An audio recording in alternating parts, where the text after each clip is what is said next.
श्रावण महिना चालू झालाय, त्यामुळे आपण रोजच नवनवीन गोड काहीतरी छान छान करत असतोच. तर असे हे गोड आप्पे नक्कीच करा. हे मस्त खुसखुशीत व जाळीदार होतात. व्हिडिओ शेवटपर्यंत बघा, कारण हे जेवढे करायला सोपे तेवढेच चवीला भन्नाट लागतात. चला रेसिपीला सुरुवात करूया. इथे मी प्रथम 1 वाटी दूध व अर्धी वाटी पाणी असं एकत्र करून कोमट करून घेतलंय.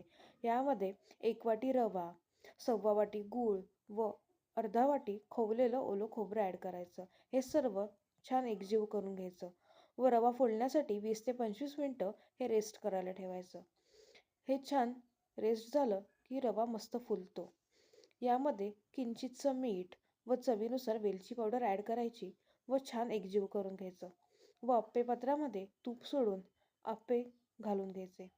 10 ते 15 मिनटं झाकण ठेवून वन साईड शिजले की आप्पे परतून घ्यायचे. दोन्ही साईडून शेकले की आप्पे गोल्डन कलरमध्ये छान खुसखुशीत जाळीदार असे तयार होतात. हे आतून मस्त मॉइस्ट असतात व असे खुसखुशीत आप्पे एकदा नक्की करा, तुम्हाला नक्की आवडतील. व एक गंमत सांगू, हे शिळे झाले की चहाबरोबर एकदम भन्नाटच लागतात. असं एकदा नक्की करा, तुम्हाला नक्कीच आवडतील. व आपल्या चॅनलला फॉलो व सबस्क्राईब करायला विसरू नका. धन्यवाद.